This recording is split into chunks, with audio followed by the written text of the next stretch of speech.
This is the Coaching Life Podcast, episode number 76. And today we have an interesting format for you, which I'm going to tell you about here in just a second.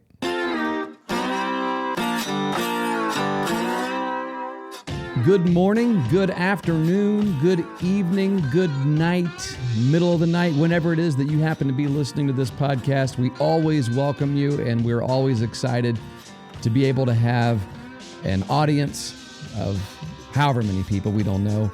But I just want to say welcome and thank you for listening. We appreciate you.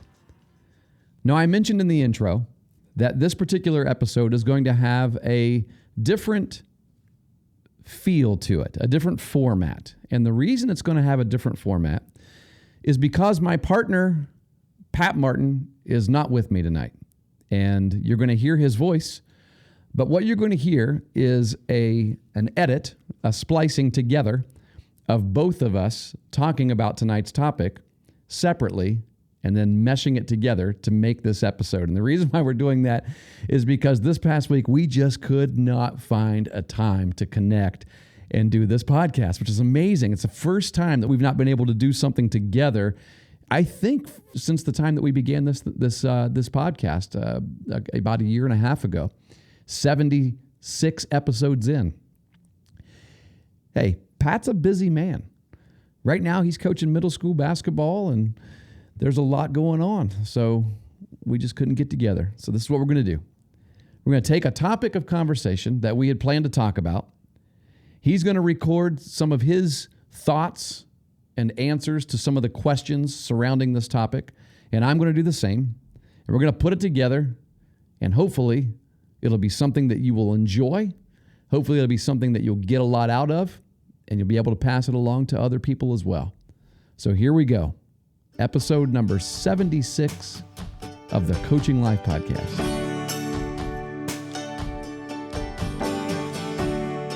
Well, today we're going to be talking about the tryout experience. And whatever sport it is that you're trying out for, we think that the things that we're going to talk about today are still going to be relevant to you because we're going to try to keep it as general as possible. And I'll tell you the reason why Pat and I are talking about this today is because we actually we have a tendency, I don't know if you've noticed this, but we have a tendency to talk about things that we're personally experiencing in the moment as well. It just kind of makes it easier to flow right into conversation. And so it gives you a little secret of some of the things that we talk about.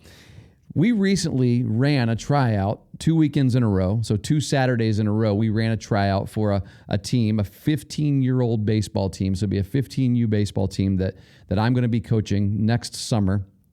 And that means I was on the coach's perspective of the tryout, which I have been on many times in the past as well. And Pat has as well. And he was helping with the tryout.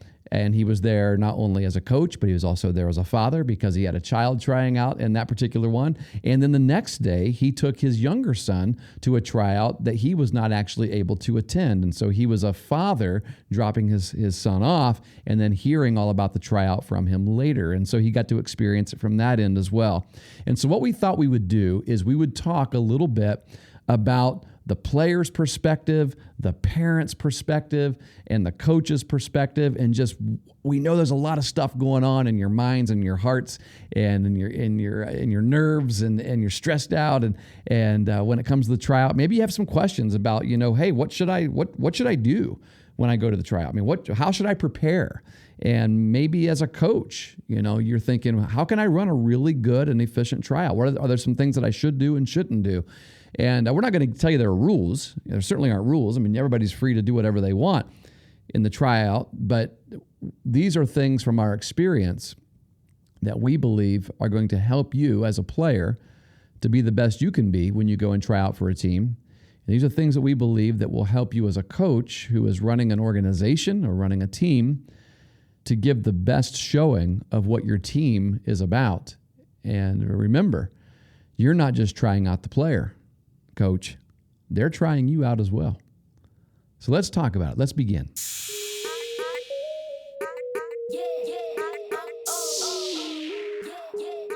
I guess the first topic that we wanted to talk about really in regards to tryouts, we're talking about, from an athletic or an athlete's perspective, going and trying out for some sort of team, whether it be, a school team, a junior high school team, or a travel team, an AAU basketball team, a baseball team, whatever it might be, a soccer team. The first question that comes to your mind, I think it's kind of it's an odd question. I'd say most people would kind of look at you a little odd when you ask it, but the question would be, why are you trying out? Of course, the obvious answer to that right off would be that you're trying out to make the team. But I would say that if that is your primary answer, obviously, I guess I would say it's going to be your primary answer, but it shouldn't be the only thing that you're focused on when you go to try out. Because when you go to try out, what you have to think about is that, one, it's an opportunity to work out, right? It's an opportunity to get out and to play the game. Obviously that you probably love, some kind of sport that you have a lot of fondness for. You get to go out there and you get to practice. And you know how much me and Coach Stewart love to practice. And it's something that if you do love a sport, then really, you have to get to the point where you absolutely love the opportunity that you have to go out and to build your craft, or to work out, or to get better for that sport, because it's the cornerstone of who you're going to be as that type of player, as that type of athlete. But you have an opportunity to be out there. You have an opportunity to show your skill, obviously, to a group of people. But on the flip side of that, you have the opportunity to compare yourself. And a lot of times Coach and I talk about, not comparing yourself to other people. But in this setting, in this type of environment, I think the opportunity to look around and to get feedback, and it's a type of instant feedback that, when you can look around a field, and if there's 20 other players or 30 other players there with you, you can actually see, one, what your competition is, obviously, for the tryout, but two, what your competition is for the sport. And you can kind of get a feel of where you're at.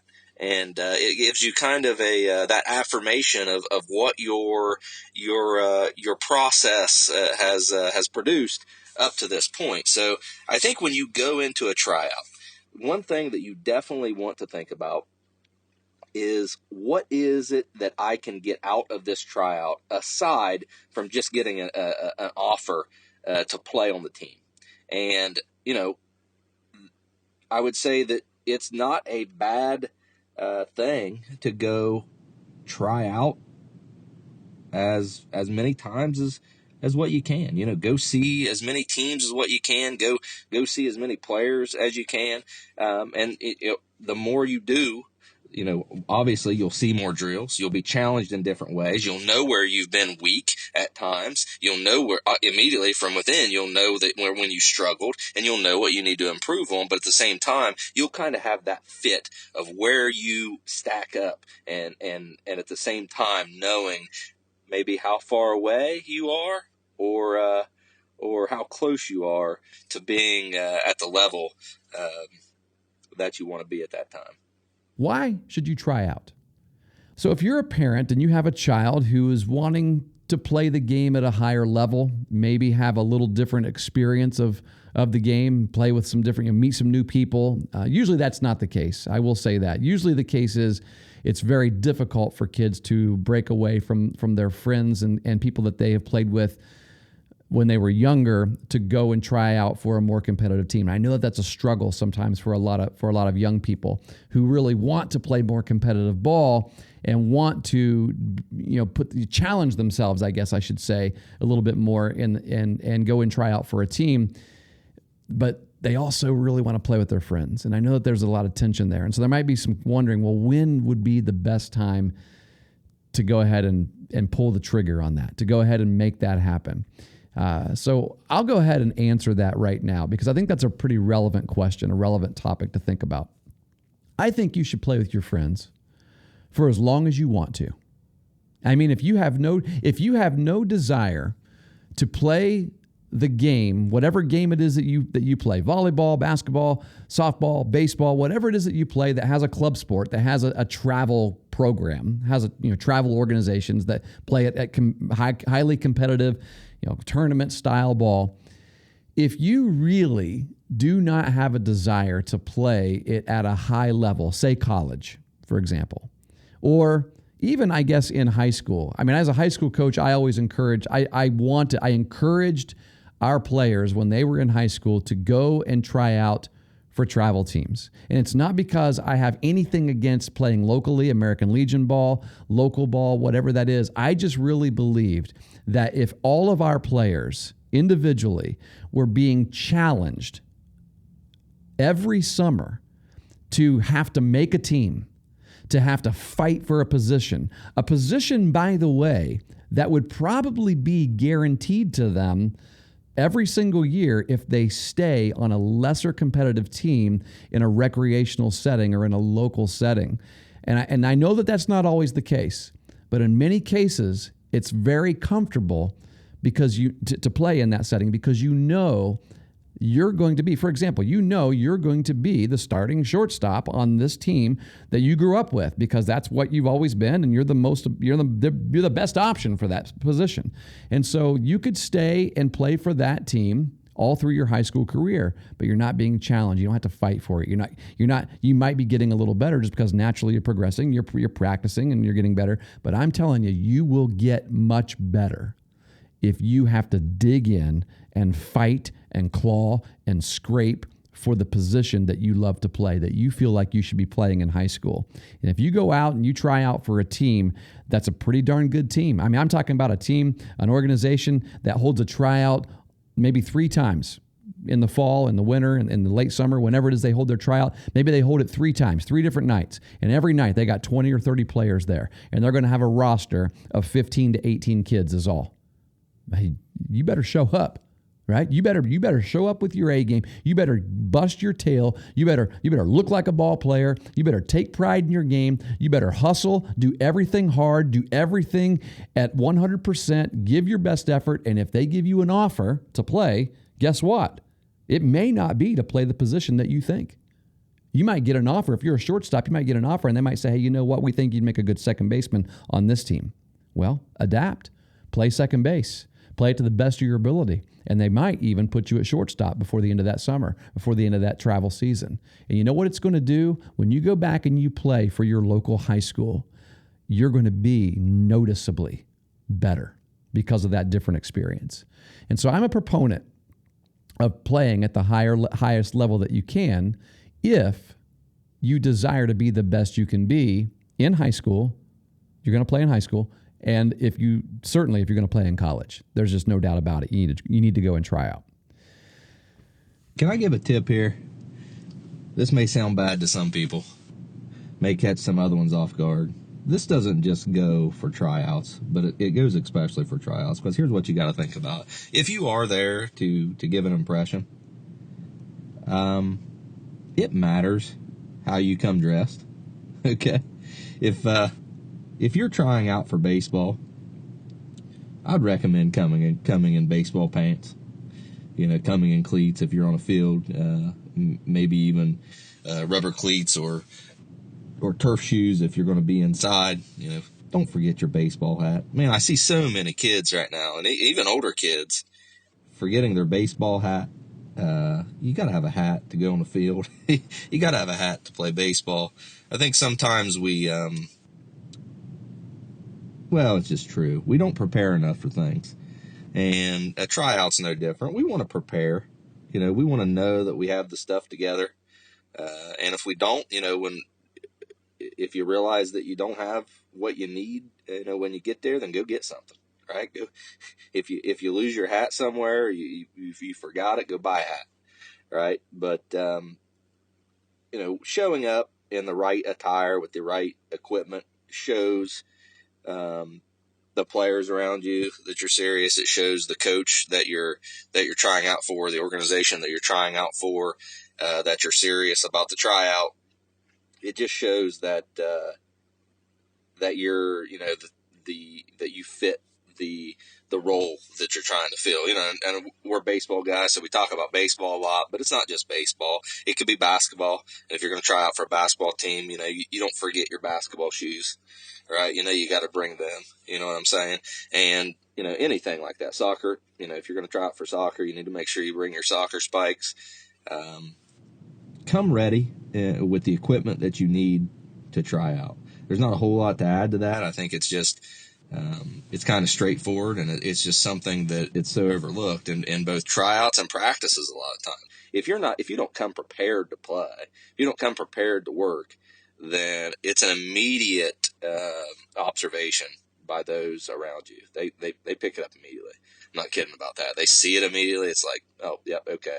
I already know something about this guy just by the way he shows up, to the court, to the field, wherever you may be going. So, if you're going to a tryout, players that are already on a team, if you're going to a practice, hey, take a little bit of time before that practice to prepare yourself for equipment, for clothing, for things that you need to look the part that you're trying to fill. I think that's an old business adage that if the dress for the job that you want to have. Don't dress for the job that you're in. Dress for the job that you want to have. So keep that in mind as you go on in your practices and tryouts. That's something you probably ought to aim for. I'm going to tell you something very honestly here. As a coach, if I'm running a tryout and you show up and you don't look like you're getting ready to play baseball, if it's a baseball tryout, and you don't show up in baseball pants, you don't show up with a hat, you don't show up with at least some equipment, your own, a glove, and if you got a bag, put your equipment in it, and you take pride in what it is that you're wearing and what it is that you have, then it's going to be really difficult for me to take you seriously, to think that you're actually taking this thing seriously. Now, I want to make sure that I qualify something that's really important. I am not at all saying that if you can't afford baseball pants, for example, you don't have your own pair of baseball pants and you can't afford any. You don't have an old jersey from an old team somewhere. You don't have a bat bag and an equipment bag and things like that, or your own pair of cleats, then you should never try out for a team. That is absolutely not what I'm saying. In fact, if there's anyone listening and that's your situation, that's your kid's situation, then give Pat and I a call. Send us a message on Twitter, an email. We will make sure that you've got equipment that you need, pants, whatever it is, pants, cleats. We will help you to be able to show up to your tryout looking like a ball player. We'll either provide it for you ourselves, or we will help you. We'll point you in the right direction of people that you can go to who would gladly donate you these things, because I really don't think there's an excuse for anyone who wants to go and try out. You can find a way to be able to have what is needed to show up looking like a ball player. Okay, so I don't want to be discompassionate in saying that, and just for someone that maybe doesn't have the means, because if you don't have the means, then I think it's our responsibility then to help you get the means. And so I wanted to say that as well. Piggybacking a little bit on coming dressed to play, come ready to play mentally, right? Come ready to play physically. And I guess when I say that, the first word that comes to mind, the first thought that comes to mind is hustle. On a baseball field, you never want to walk on or walk off a baseball field. That's not a good sign. Actually, I'll say this. You may get away with that, right? If you walk on the field, you walk off the field, there might be a coach that says, that's not such a big deal. But I'll tell you this, I almost guarantee this. If you run, and I'm telling you, if you run, right, onto the field and off the field, if you run between drills, right, when the coach says, come here, and you sprint to him, or when coach says go there and you sprint there, or if he says, hey, please do this, please do that, and you hurry to that spot, that's going to be a huge positive for you right off the top. People recognize things like that. Things like that show up to people. It's easy to spot. It's easy to spot for people that aren't associated with the sports at all, right? A lot of times, people will see players play like that and they'll say, oh, he's a good ball player. And it might just be that athlete out there is a good athlete, and they're, say they're hustling in basketball. They're really not that great of a basketball player. Maybe they're an average basketball player as compared to a football player, but because they're busting their butt out on the court, a common fan sitting in the stands is going to say, wow, that's a good ball player right there, because that's how visually it presents itself to us. We see effort. We see good hustle, right? We see focus. One of the things that I often tell my players, really in any sport, is, talking about focus. When I say, come prepared mentally, or prepare, behave in a successfully mental way, or in a productive way from a mental perspective. I'm talking about focus and being able to take instruction and react on it, or being able to watch demonstration and then repeat it, right? Because here's the thing, that skill is, it's something that when the coach sees you do it successfully, when he sees you execute it in practice, he knows, or she knows, that she can count on you during the game to do the same thing. And I use this a lot in basketball when, we're talking about, running a play on the fly in the middle of a game, right? That takes a little bit of focus. It definitely takes some confidence in your skill, takes some basketball IQ, but it takes some focus for the coach to be able to draw up a play and then be able to count on the people to be in the right spot and do the right thing at the right time for that particular play.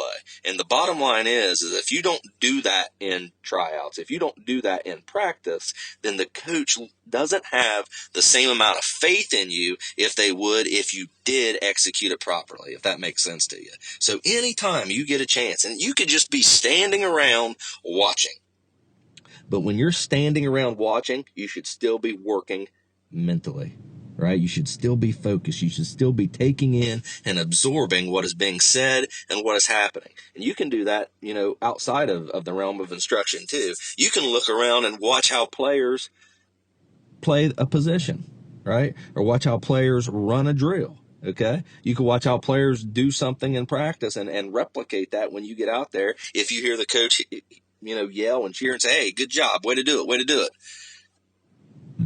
Those are easy wins, right? But it takes a little bit of focus for you to pull those off. So the downtimes in practice, the downtimes in these tryouts, when you're not necessarily doing something physical, you have the opportunity to be focused in and be doing something mental. I think it starts there with a little bit of focus and being able to understand and listen and then execute what you're being asked to do. And when you do that, there's no doubt in my mind, because I know from a coaching perspective that is very favorable upon you to the coach, because she knows they can trust you during the games. And a player that you can trust is the type of player as a coach that you want on your team. How do you behave? What do you do when you go to a tryout? That answer is going to be really simple for me. Do everything really hard. I mean, run hard, throw hard, swing hard. This is something that takes absolutely no skill whatsoever. It takes no skill for you to hustle your butt off and for you to give every ounce of energy during the time that you're there. Look, this might be the only opportunity you have to show what you can do. Well, maybe you don't have your A game that day. Maybe you're not throwing a bunch of strikes. Maybe you're not very accurate. Maybe you don't feel as good. But I tell you, you can't control those things all the time. But what you can control is your effort and your ability to go out there and do everything as hard as you can possibly do it. There might be players at the tryout who aren't as accurate as you, for example. I'll just tell you this right now. There might be players, if I'm evaluating a player at a tryout and we're evaluating arms, watching you throw from shortstop, for example. Let's say the guy before you goes and he fields the baseball and he throws it over there and he throws the baseball 70 miles an hour across the diamond as a 15, 14, 13-year-old. He gets it over there, but he doesn't hit the first baseman one time. He hits the fence. He's all over the place. But you come up next and you field the ball and you make sure that you're as accurate as can be. You throw every single ball, all 6 balls, right to the mitt. But you throw them 58 to 60 miles an hour, and it takes you a little longer to get it over there. I'm going to be honest with you and tell you the guy that's going to catch my attention the most is the first guy. I'm not saying purposely throw it wildly. I'm just saying, because accuracy is important as well. But I'm telling you, in a tryout setting, the strength that you have, your arm strength, going hard in everything that you do, okay, that's going to stand out more than anything else. And so that's one of the things that you need to do in terms of your behavior. Now let's go to the mental side of things. How should you behave, mentally? There are lots of things. There are lots of things that you can do to answer that, and lots of things I can say to answer this question. One thing I'll say is this: just show that you're a good teammate. That's a hard thing to evaluate in a tryout, because in a tryout, we're so focused on individual skills. We're so focused on those things like running and throwing and swinging the bat and velo and time, pop times and things like that. And so it's all about even individual skills. And it's really difficult to see whether or not you're a good teammate. But I'm going to tell you, that's really important to me. And I know it's really important to a lot of coaches. And so when you go to the tryout, think of ways that you can be a good teammate. For example, encourage the other players there. Like if you're running, let's say that you're running sprints at the end, okay? And maybe there's a big guy that's there and he's not as in a great shape as you. He's really struggling, okay? He's really struggling to run. Maybe you finish your sprints way before this big dude does. You know what you should do? Go back, get beside him, and run with him and encourage him along the way. I guarantee you do something like that. You do things like that throughout the entire tryout, I guarantee you're going to stick out. You're going to be remembered. That's going to be discussed among the coaching staff at the end of the day. So be a great teammate. Another behavior thing that you need to do is be coachable. What I mean by be coachable is this. When a coach is talking with you, make sure that you're intentional about your body language. Make sure that you notice how you are looking back at the coach, okay, when he or she is talking with you about your game or about some aspect of your game. Look the coach in the eye. Nod your head, okay? Acknowledge that you are hearing and listening, that you truly are internalizing what is being said to you. I'm not saying that you have to be a suck-up. I'm not even saying that you have to take everything to heart, because sometimes you go to tryouts and quite frankly, you'll get bad advice, to be really honest with you. But what I'm saying is show that you're coachable. Show that you're willing to receive coaching, because that's what it's going to be. That's what this relationship is going to be about when you are playing for this particular coach. And it goes both ways. As that coach is coaching you up in a particular aspect during that tryout, if he is, then you internalize what's being said, and you determine hey, I don't know if this is something that I really, this is different than what maybe my school ball coach has told me. And so I want to take that to heart as well. I want to evaluate what I should do, maybe take it back to him and say, hey, this is what this coach said. What do you think about this? And really honestly give it a look, right? Because there might be more than one way to do something right. I mean, in fact, that's the case. That is the case. It definitely is. It is true. In the game of baseball, for example, there are, in many aspects of the game, there is more than one way to do it right. I've had so many kids come back and say, well, this is what my travel ball coach said as a high school coach. I'm like, okay, that's fine, right? But this is the way we're going to do it. I'm not saying your travel coach is wrong, and I'm not saying that we're right, and we're the only ones that's right. I'm just saying that's the way that he wants you to do it when you're with him. This is the way we want you to do it when you're with us. Both can be correct. All right, both can be correct, depending on what it is we're talking about. Because there are some things that wouldn't be the case, but for many things that is true. Next thing we want to focus on is the idea, and it kind of goes back to why are you trying out? A little bit, I would say, and it actually tie into something else that we talk about here in a few minutes. But when you go to try out, always keep in mind that there's actually two tryouts going on, and as I said, we'll talk about this in a second from a coach's perspective. But as a player, as a parent that's taking a player to try out for a team, if you're just going looking for an invitation to the team, you might get that, right? You might get that.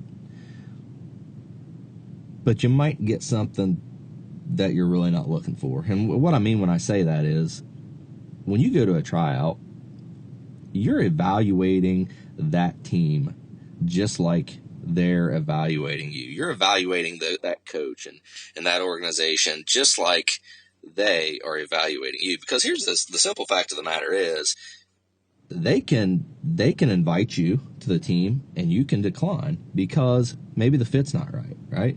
Maybe after you learn a little bit about how the coach coaches, it's not the type of coach that you want to play for. Maybe the schedule doesn't fit what you're looking for, right? Maybe they don't play enough games. Maybe they play too many games, right? Maybe they play too far away. So, there's all these factors that you have to think about. And I would kind of compare it. It's a lot like a job interview. And a lot of people get all nervous and sometimes it's understandable if people that really need a job going out looking for a job, and there is a little bit of nervousness about that. Maybe a little bit even when you don't need a job. Sometimes, I guess I've been there before. But when you're sitting in that job interview, you're really there's times that you want to be interviewing the people that are interviewing you. You want to learn as much about the position, as much about your teammates, and as much about your boss, as you can. And you'll have an understanding in that situation of, whether or not this is a situation you want to be in, whether or not this is a role that you want to fill, a position that you want to fill, and there's the common things that you think about, what am I going to get paid, right? What am I going to get out of this? And then there's some things like, how is this going to make me a better professional? Right? How is being in this position, how is being on this team going to make me better at what I do? And, that question transitions to, as a player, how is this team, how is this coach, how is this organization going to make me a better player? And I tell you this, if you come out of a tryout and you don't know the answer to that question, it's one of two things. You've wasted the tryout because you weren't attentive enough and you didn't try to get enough information, or two, they didn't give you the answer, right? And if they didn't give you the answer, then I guess you probably have your answer, because it's not something you want to spend your time doing, right? You can always find games. There's always teams that you can find. There are places you can go to play. But as a person going and trying out for a team, you want to find a team that is a good fit. You want to find a team that's going to make you a better player. I would argue a team and a coach and teammates that are going to make you a better person. So when you go into a tryout, and my sons have been experiencing some tryouts this fall, and I've told them each time that they went into it that, hey, don't be nervous. Don't go in this nervous. Go in this as if you're trying the team out. You're trying to find out as much about the team as you can, so you'll know that if they do offer you a position on the roster, position in the organization, that you'll know whether it's something that you want to accept or not. So I think it's very important, not to close yourself in, not to box yourself in with these tryouts, because you don't have to just go to one. If you go to a tryout and it doesn't work out, you can go to another one. You can go to another one. I guarantee eventually you're going to get some offers. But the trick is, look for those offers that fit you as a person. Look for those offers that fit you as a family. Parents out there, if you're thinking about, having your kid try out for a team, look for the type of people that you want coaching your kids. Look for the people that you think will make your kids better, that make your kids better people, better ball players. I think that's very important, especially with so many travel teams and all different sports going on, but especially baseball and softball.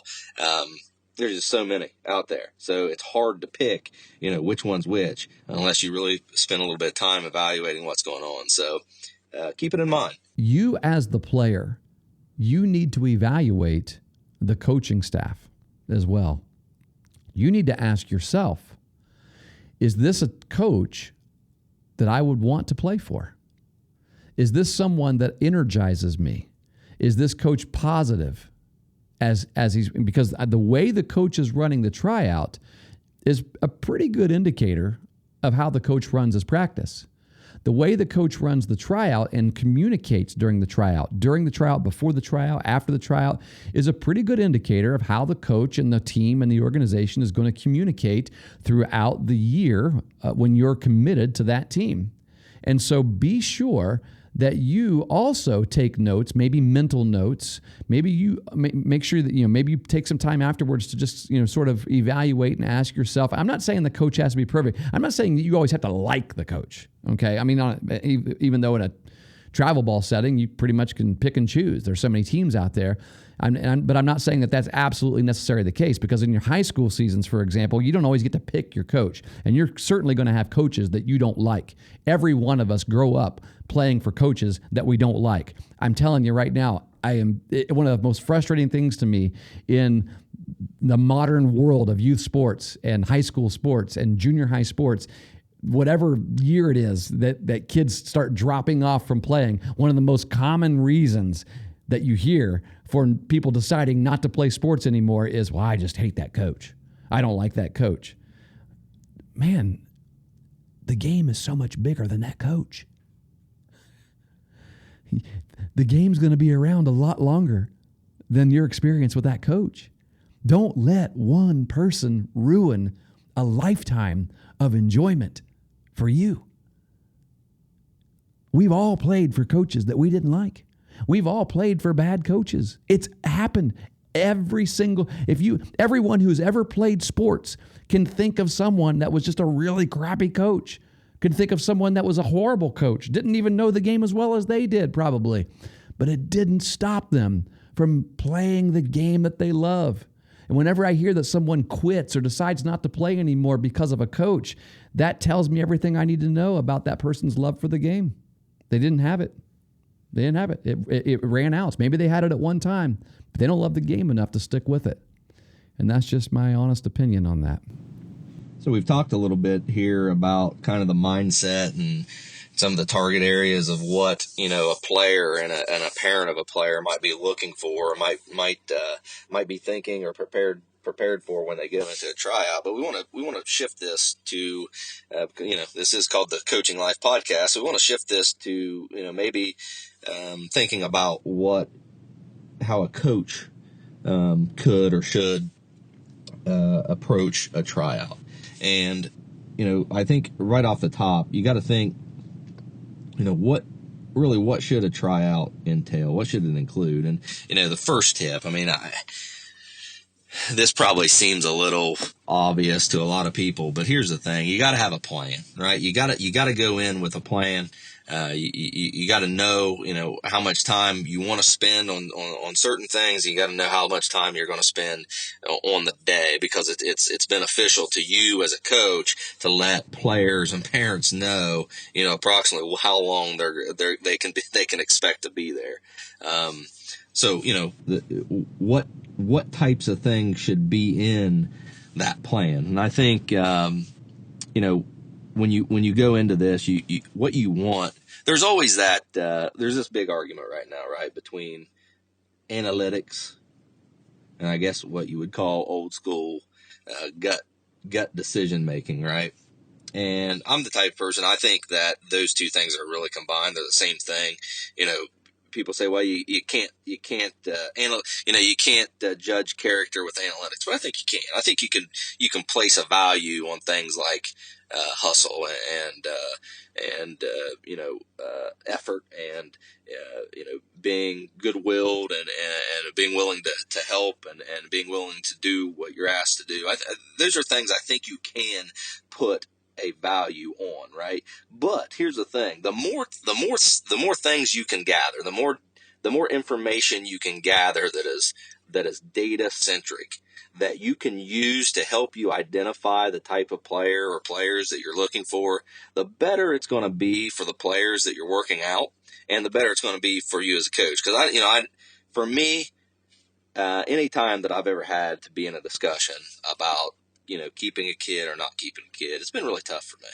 And to have the benefit of looking at some hard data and saying, okay, what can we look at? We can look at, in baseball terms, think about, oh man, I can't believe I was going to say 60-yard dash, but I guess I would say that because it's prevalent throughout the baseball world to to run the 60-yard dash. But recently, I saw a very smart coach, I would say, put in not a 60-yard dash, but a 180-foot dash from home plate to second base, and then obviously the run from from home plate to first base. I'm joking about that a little bit because Coach Stewart and I have a little battle going there over how valuable the 60-yard dash actually is to baseball. And I get it. I really get it, because here's the bottom line. It's a metric, right?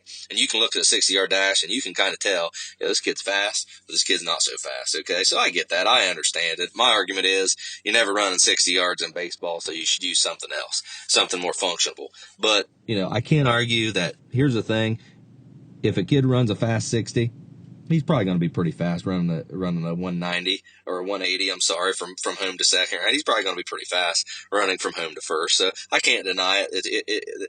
They're probably interchangeable. It's just something that I think's kind of silly, and I feel like sometimes we do things because we've always done it. But in that case too, it makes sense that we do it still, because that's what everybody else always does. It's a common metric, and it helps you compare players easier. So I guess I've kind of talked myself into it during this little recording here, because the goal of having a metric is to be able to clearly and without opinion, without personal bias, being able to say, this kid's a little better in this area than this kid.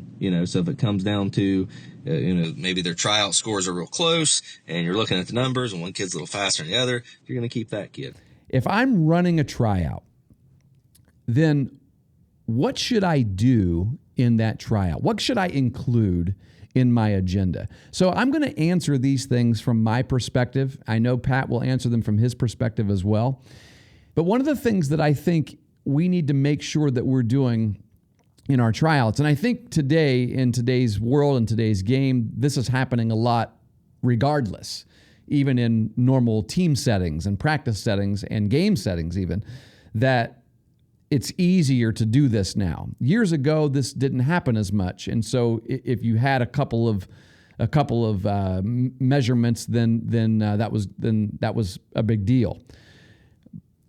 Make sure that a good portion, the majority perhaps, of your tryout is measurable. You have objective and measurable criteria in your agenda, in what you're doing. Meaning you're using things like a stopwatch and you're recording that. You're using things like a radar gun and you're recording those things. You have measurements, you have data. You have the ability to write down the number after letting the player,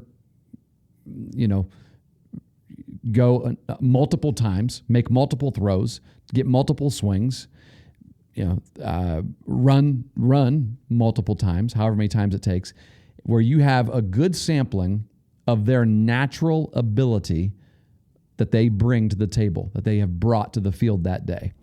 And when you use objective criteria, and you are able to, I would also suggest write this down, have a sheet for every player that you're evaluating, and you have, so every player has her own sheet, and you're writing all of that data down, and so you have the numbers, and then you also have your thoughts as well. You have your, obviously the eye test, and your decision making is going to be based on both. It's going to be based on not just the numbers. The numbers are a big part of it, but it's also going to be based on you seeing whether or not you think this person can play, and whether or not you think this person can be a good contributor on your team.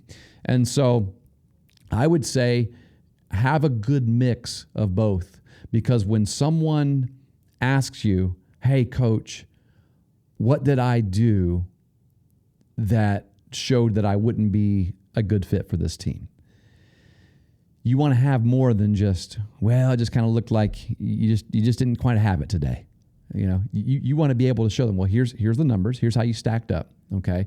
And I'm not saying you're going to bring everybody else into it. I would not recommend comparing them to the other kids, but the reality is, in a tryout setting, that is what you're doing. You're comparing everybody to determine which of these kids you want to keep and which ones you don't. And it's going to be a lot easier to communicate if you have data, if you have objective, measurable criteria. And so I would say make sure that you include that. At the same time, I think it's good to incorporate some of that, what I think most old school coaches would say, some of that gut feeling. And you would do that simply by trying to simulate, a game. It's sometimes difficult to do. It's sometimes sloppy to do. If you think about in a basketball environment, you got a lot of guys out there of different skill levels and whatnot, trying to compete against each other. It's hard to kind of make that run smooth enough to get something out of. But still, when a kid is put, or when a player is put in a situation where they're playing the game and they're competing, there's an eye test there, and you can see what they do, and you can see how they walk, and you can see how they run, you can see how they carry themselves in the moment, right? You can see how they carry themselves when they do something well. You can see how they carry themselves when something doesn't go well, because everyone kind of like picks up the importance of the situation when you're actually competing in a game, right? So you kind of get a glimpse of, hey, this is how this player might respond in good or bad situations, throughout the season. I think it's important to try to capture that in a tryout as well as the metrics. And here's the thing, I mentioned effort, I mentioned hustle, and being willing to go the extra step and help out, however you want to look at it. You can eye those things in practice, and just like, or in a tryout, I guess, practice too. I would say they kind of go hand in hand, because I would say much like in a tryout, when you see a kid that has a lot of hustle, and you see a player that gives a lot of effort, or maybe they're talking a lot, or maybe they're talking their teammates up a lot, right? You can place a value on that. You can place a metric on that, and if you're going to create a final tryout score, it's something that you add to that tryout score that might bump that player up, above someone else that maybe didn't have the same amount of enthusiasm, didn't have the same amount of effort, right? And that's kind of how you separate those types of close players. That little bit extra means a lot when it comes to crunch time, when it comes to culture, when it comes to building a consistent and solid team. So, something to think about. A second thing that I would say is this: use the time that you have wisely. And what I mean by that is this: it's so hard to not want to spend the entire 2 hours, 3 hours, however long your tryout is, coaching them up the whole time. That's not really what you're there to do. And I know that's what we are as coaches. That's what we want to do, right? We want to coach because that's what we do. We're coaches. We want to coach people up. But in a tryout setting, you're actually there to observe and evaluate.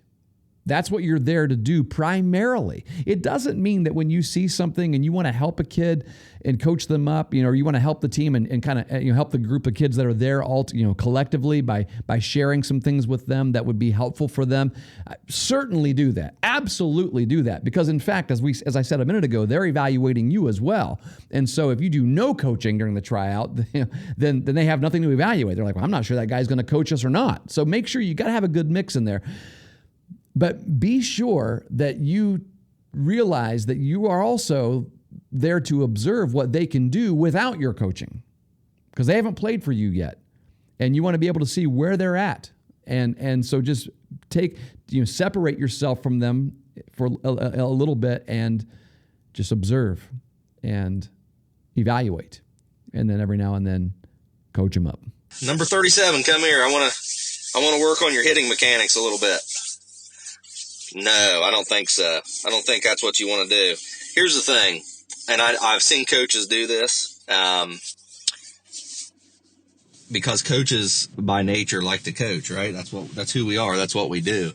The problem is, if you spend all your time in a tryout, coaching mechanics and coaching strategy and coaching philosophy, you oftentimes aren't getting the data and getting the value out of the tryout that you need. So what I would say is this, for those tryouts, you're really trying to run a workout. You're not trying to coach, right? You're not trying to tell people, what they're doing wrong. So here's the thing. Coach said, do less coaching and more observing and evaluating. I think that's the ultimate key, right? It's hard. It's hard to do as a coach. I know it is. This is a difficult one. Make sure that everyone gets the same level of attention and enthusiasm from you as a coach. In a tryout setting, we're going to have a large discrepancy of talent. There's going to be a lot of difference from the top level athlete that shows up to the one that's at the bottom. There's a good chance that you're going to have some really good players and some that look like they haven't played much at all. And it's going to be really tempting to give most of your attention to those ones that are the really good players.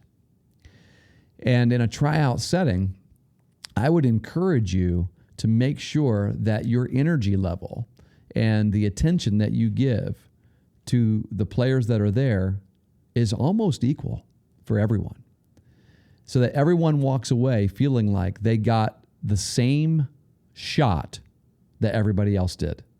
He wasn't favoring me already. He wasn't, or he wasn't favoring that guy over this guy already. He was very objective, and he truly evaluated all of us, and he truly poured himself into all of us when we were there. And I think that makes it a lot easier because, look, some of these kids you're going to say yes to, and some of them you're going to say no to. And it makes it a lot easier to swallow. It's never easy to swallow. It's never an easy thing to hear someone say you didn't make the team.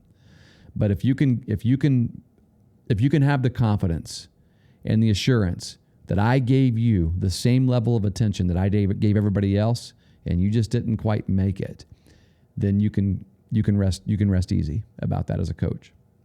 I think there's a fine line. I think that, there's something to be said about always, instilling, always coaching the fundamentals, the intangibles, the culture that you want in players. And I think for me, one of the things that's very important, I've seen be very important over the years, is how all those players come together as a team. But to say you're coaching them up as a team, I think it's like I said, there's a threshold there. It's a very thin line of that you can cross, and you can begin wasting time and losing out on what you're trying to accomplish there, and figuring out which players are the best players, and not just the players that you want to be the best players, but in the fairest way possible, which players are the players that stick out. One last thing that I'd like to say to coaches about the tryout is two more things. One thing is this. This is something that you should avoid. There is also a temptation when you see players at a tryout and they do things a certain way that is just wrong or is not the way you would do it, perhaps. There can be a temptation to want to comment on other coaches that they've had or other teams that they've played for. And when I say comment, I actually mean badmouth or shed them in a negative light. And whether it's consciously or subconsciously, we all have a tendency. We gotta fight against this. We have a tendency to put other people down, thinking that it makes us look better. And it certainly happens with kids. We know it happens on the playground. It happens as kids grow up through junior high and high school, and it even happens with adults. We see it all the time in social media. And hopefully, as you do mature, and hopefully as you realize, as an adult, that speaking about someone in a negative light doesn't make you look better. Actually, it makes you look worse. It makes you look worse. And so whenever I took my kids to some tryouts too, and it just always kind of, always kind of rubbed me the wrong way when I'd hear a coach say, "Well, where'd you learn that?" I mean, your coach for your other team must not be teaching you to do this correctly or whatever. And it just, it may be an innocent thing, and it may even be a true thing. It might be something that's absolutely true, but just don't say it. Don't say it. It doesn't make you look good. It doesn't make your team look good. It doesn't make your organization look good. It just isn't good. I'll tell you right now, if I go to a tryout, if I take my kids to a tryout and the coach that they're playing for, or the coach that they're trying out for, is bad-mouthing another team that they've played for, or bad-mouthing another coach that they play for, I'm in my mind, that team's off my list. I don't care to have my kids play for that team. And that's just the way, that's just me. Maybe you're okay with that, but I'm just telling you, as a coach and as someone who's running a tryout, it's just a bad look. It's not a good look. It's something that I would encourage you to avoid. It goes back to the idea that I mentioned earlier from a player's perspective, that this player is here. And yes, as a coach, as an organization, you're evaluating that player, but never forget this. Never forget that that player and that player's family is evaluating you. And they want to know, what kind of person you are. They want to know, how knowledgeable you are. You know what I mean? They want to know about your energy. They want to know about your positivity. They want to know, what benefit their player is going to get from you outside of just the opportunity to play some games. Because here's the thing.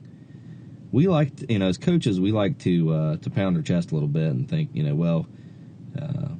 maybe no one else can give the same amount of coaching that I can give. Maybe no one knows and as much as us. Now, I would say most good coaches don't say things like that, to be honest with you. But it's easy to get in the mindset of I don't really care what anyone else thinks. I think, and I think we should. I think we should think about that when we're making our plan to try out. I think we should think about that when we're executing our plan, when we're talking to these players. And the thing is, you don't. Here's the thing, guys and girls, gals, women, men. Negativity, is contagious and it's harmful. And if you bring any type of negativity to a player, in whatever way possible, if you say something they're doing,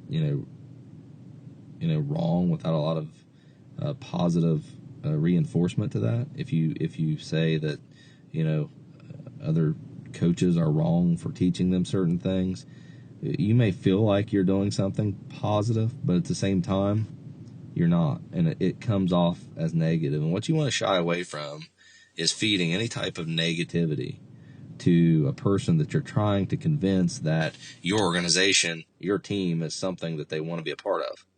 If you're trying to sell a player by telling them, how bad another organization or another coach or another team is, you're not doing very much to make yourself look better. At the same time, if you're telling them how great you are, you're probably not doing as much good as what you think either. So put a little bit of thought in, how you're going to be perceived, how your behavior is going to be perceived as a coach that's sending kids through or sending players through a tryout, because it's important and it can cost you good players, and long term it can cost you a team. So keep that in mind. And then the last thing I would say to coaches is this: be an over communicator. Communicate really well. Let them know exactly how you're going to do the evaluation process, how long it might take. If it ends up taking longer than what you thought it was going to take, communicate with them and let them know. Give them an idea, a ballpark range of when they can find out whether they made the team or not. Because I know this, when kids go and try out for teams, they're a nervous wreck. It's a stressful thing. They want to know how they did. They want to know, and sometimes they just want to know one way or another. I just need to know. I mean, maybe they're having a hard time sleeping even because they just want to know, should I end my search for a team, or is this going to be the team that I get an offer for? And I really want to play for this team. So if they offer me, I'm going to say yes. It's something that I think we don't always think about on our end of it. We maybe take it for granted a little bit and we relax a little bit. And I really think it's important for us to communicate as quickly as possible once we've done the tryout. If we know for sure who we're going to keep and who we're not going to keep, then we need to communicate. And if we don't know for sure, then we need to let them know, hey, look, we need a little bit more time. Everyone was really good. We're really working through it. We can't keep everyone, and that's the trouble. That's the problem, is we'd love to, but we just can't. And so we got to make sure that we make the right decisions here, and that's including everyone. And you're making decisions about these people and their lives and how they're going to spend their lives for a good chunk of that year. And so make sure that we communicate and communicate well. Well, that's the player's perspective and the coach's perspective. But there's one other group of people, very important people, and that is the parents. And I'll just say this to parents. I know these are tough. I know they're tough.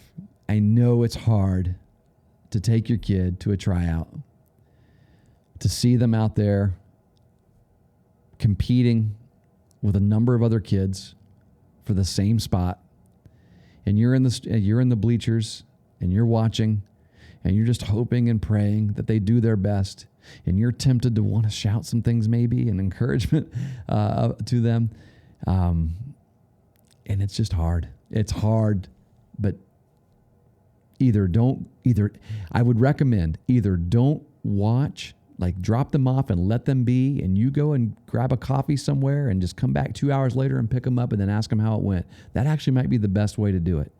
Because if you're there and you're talking too much, parents, listen, coaches are evaluating you too. They're evaluating the entire package, not just the child, not just the player.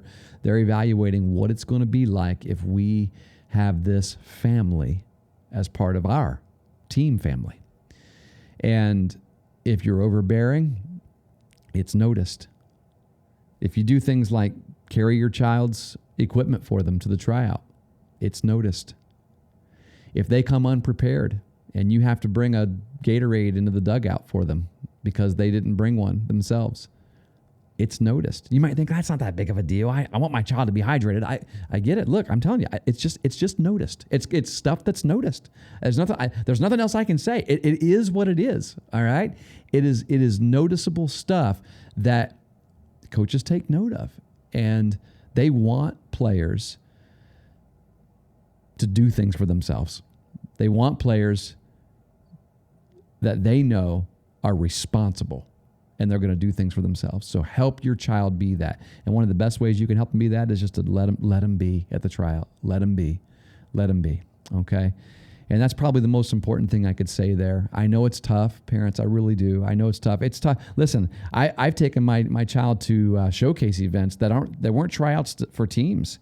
And it's a nerve-wracking thing to sit up in the stands and watch them at a showcase event. I mean, like just getting evaluated for college coaches, and have people seeing what they can do. And they've got like one chance, they only get a chance to run that sprint twice, and they only get a chance to make 6 throws, and they only get a chance to bat twice, and they struck out once and they popped out the second time. Oh crap, they just ruined their opportunity. But trust me, coaches see more than just that. They see more than the result. In fact, when you're at a tryout, when your child is at a tryout, I promise you this, the coach is evaluating the way that player goes about his or her business more than the results, whatever the result is. Now, it doesn't mean some of those data, objective, measurable things, those results are unimportant. Like if it takes him 6 seconds to run from home to first base, that's a pretty important piece of data, okay? And so those are things too, and that's part of coming prepared, getting yourself in shape and making practicing and going ready to go and going hard. So some of those things are important, but when it comes to some of those things, like popping up or striking out, it's more about, hey, I know that kid can play. I see the approach that he took in his at bats, and yeah, he may have struck out here at the tryout, but you know what? I know that kid can play. And that's where some of the more subjective evaluation comes in, and you want to be glad for that. Sometimes as parents, we're like, well, that wasn't very objective. We only want objective data. Well, the problem is when your child doesn't have the objective numbers to meet the data that's needed for that team, then you want the coach to be a little subjective. You want the coach to look at him and say, well, you know what? That kid hustled everywhere he went. He was a great teammate. In fact, he was a great leader. He encouraged others. And I think he would be a great person to have on this team. He's going to have to fight for a position every day, but he'd be a great person to have on this team. See, in those instances, we want the coach to be a little more subjective. And so understand, it's a hard thing for everyone. It's hard for your child. We know it's hard for you, and it's really hard for coaches as well. One of my least favorite things every year as a coach was tryout week. I hated it. I absolutely hated it. I enjoyed it. I love meeting new kids. I love seeing the possibilities that would be coming to us and what our team could look like this year. But when that tryout was over and we had to sit down and we had to compile all of that data and we had to stack all these kids up and line them up and say 1, 2, 3, 4, 5, 6, 7, all the way down to however many we were going to keep. If we were going to keep 16 kids, when you got to number 17 and you looked at the name on that line, and you knew that you're going to have to call that kid and say, you didn't make it.